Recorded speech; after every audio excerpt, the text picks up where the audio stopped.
SIT నోటీసులపై మాజీ CM KCR సమాలోచనలు చేస్తున్నారు. నందినగర్ నివాసంలో సిట్ విచారణకు కేసీఆర్ హాజరవుతారా అన్న దానిపై సస్పెన్స్ కొనసాగుతోంది. ఎర్రవెల్లి ఫామ్ హౌస్ లో విచారించాలన్న విజ్ఞప్తిని సిట్ తిరస్కరించింది. తమ రికార్డుల ప్రకారం నందినగర్ అడ్రస్ ఉందని, ఎర్రవెల్లిలో విచారించలేమని సిట్ స్పష్టం చేసింది. అలాగే విచారణ పరికరాల్ని సైతం ఎర్రవెల్లి ఫామ్ హౌస్ కు తీసుకెళ్లలేమని తెలిపింది. ఈ నేపథ్యంలో సిట్ నోటీసులపై కేసీఆర్ న్యాయ నిపుణుల సలహాలు తీసుకోవాలనుకుంటున్నారు. వరుసగా నేతలతో కేసీఆర్ సమావేశమవుతున్నారు. ఇవాళ కూడా నేతలతో కేసీఆర్ భేటీ కానున్నారు.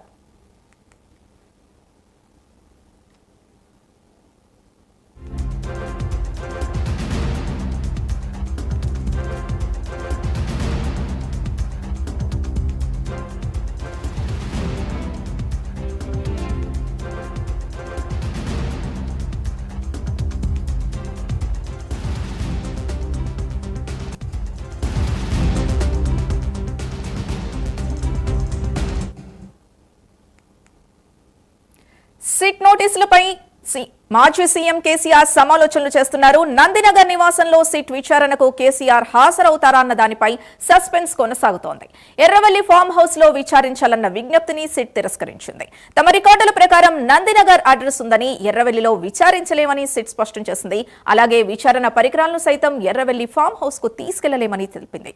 ఈ నేపథ్యంలో సిట్ నోటీసులపై కేసీఆర్ న్యాయ నిపుణుల సలహాలు తీసుకోవాలనుకుంటున్నారు. వరుసగా నేతలతో కేసీఆర్ సమావేశమవుతున్నారు. ఇవాళ కూడా నేతలతో కేసీఆర్ భేటీ కానున్నారు.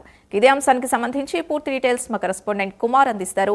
కుమార్, ఇప్పుడైనా కూడా అంటే ఈసారైనా రెండోసారి నోటీసులు వెళ్లాయి కేసీఆర్ కు, సో ఇప్పుడైనా కూడా ఆయన హాజరయ్యే అవకాశం ఎంతవరకు ఉంది?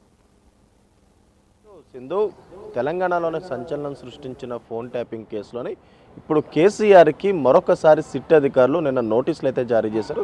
అయితే నందినగర్ నివాసంలోని నిన్న సిట్ అధికారులు ఇటు కేసీఆర్ ఇంటికి నోటీసులు అయితే అతికించారు. ముఖ్యంగా నిన్న సిట్ అధికారులు వెళ్ళిన సమయంలో అక్కడ ఎవరూ కూడా అందుబాటులో లేకపోవడంతో కేవలం అక్కడ పనిచేసే వాళ్ళు మాత్రమే ఉండడంతో కూడా ఏదైతే ఈ నోటీస్ కూడా ఏదైతే గోడకైతే అతికించడం జరిగిందో, అయితే ముఖ్యంగా ఈ నోటీసుకు సంబంధించి ఇప్పుడు కేసీఆర్ విచారణకు హాజరవుతారా లేదనేది అయితే మనం వేచి చూడాల్సిన పరిస్థితి అవుతుంది. ముఖ్యంగా మొదటగా ఇచ్చిన నోటీస్ అప్పుడు కూడా ఇటు ఎలక్షన్స్ అంటే మున్సిపల్ ఎలక్షన్స్ ఉన్న నేపథ్యంలోని తమకు వేరే డేట్ ఇవ్వాలంటూ కూడా సిట్ అధికారిని ఇటు కేసీఆర్ కూడా కోరడం జరిగింది. అలాగే విచారణకు వచ్చేసి ఎర్రవెల్లి ఫామ్ హౌస్లో చేయాలంటూ కూడా ఇటు కేసీఆర్ని అయితే సూచించడం జరిగింది. అయితే ఏదైతే కేసీఆర్ చెప్పిన దానికి ఇటు సిట్ అధికారులు కూడా నిరాకరించారు. ముఖ్యంగా ఎర్రవెల్లి ఫామ్ హౌస్లోని తాము విచారించలేమంటూ కూడా తేల్చి చెప్పేశారు. అయితే ఇటు సిట్కి అంటే ఫోన్ ట్యాపింగ్ సంబంధించిన పరికరాలని ఎర్రవెల్లి ఫామ్ హౌస్కి సిట్ అధికారులు తీసుకెళ్లలేనంటూ కూడా చెప్పడం జరిగింది. అయితే ముఖ్యంగా ఇటు కేసీఆర్కి సంబంధించి ఎన్నికల అఫిడవిట్లో ఉన్న అడ్రస్ వచ్చేసి నందినగర్ అడ్రస్ ఉంది. అయితే ఈ అడ్రస్కి మాత్రమే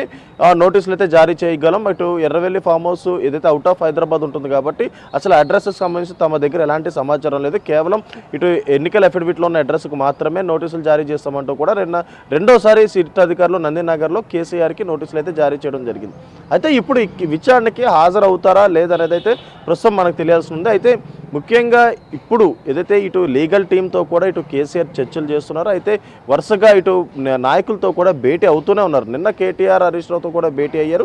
అయితే ఈరోజు కూడా ఇంకా మరికొంతమంది నాయకులతో భేటీ అవనున్నారు. అయితే ముఖ్యంగా ఈ విచారణకు ఏ విధంగా హాజరవ్వాలి, ఒకవేళ హాజరైతే ఇటు సిట్ అధికారులు అడిగే ప్రశ్నలకు ఏ విధంగా సమాధానం చెప్పాలనే దానిపై కూడా ప్రధానంగా చర్చ జరుగుతుందనే చెప్పొచ్చు. అలాగే మరొక పక్క అసలు విచారణకు హాజరవ్వాలా లేదనేది అయితే ప్రస్తుతం లీగల్ టీంతో కూడా చర్చలు జరుగుతున్నాయి. అయితే ఈరోజు హౌస్ మోషన్ పిటిషన్ కూడా హైకోర్టులో దాఖలు చేయాలని కూడా ప్రస్తుతం ఆయన ఆలోచిస్తున్నట్లయితే తెలుస్తుంది. ఎందుకంటే ఇటు ముఖ్యంగా ఎలక్షన్స్ ఉన్న నేపథ్యంలోనే ఇటు బీఆర్ఎస్కి సంబంధించి కూడా చాలామంది ఎలక్షన్స్లో నిలబడతారు కాబట్టి వాళ్ళకి బీ ఫామ్స్ ఇవ్వాల్సి ఉంది. అలాగే మరొక పక్క ఇటు ఎలక్షన్స్ కూడా దగ్గర పడుతున్న నేపథ్యంలోనే ఎలక్షన్స్ తర్వాత ఒకవేళ సిట్ నోటీసులు జారీ చేస్తుంటే ఖచ్చితంగా విచారణకు హాజరయ్యేవారు. అయితే ఇప్పుడు రెండోసారి సిట్ నోటీసులు కూడా ఇటు లీగల్ టీంతో అప్రోచ్ అయ్యి అసలు విచారణకు హాజరవ్వాలా లేదంటే ప్రస్తుతం ఏదైతే ఆలోచిస్తున్నట్టయితే తెలుస్తుంది. అయితే ఈరోజు హైకోర్టులో కనుక హౌస్ మోషన్ పిటిషన్ వేస్తే ముఖ్యంగా ఈ పిటిషన్ ఎలా మూవ్ అవుతుంది అంటే విచారణకు హాజరుకి మినహాయింపు ఇస్తారా లేదనేది కూడా ఒక సర్వత్ర ఉత్కంఠ నెలకొంది.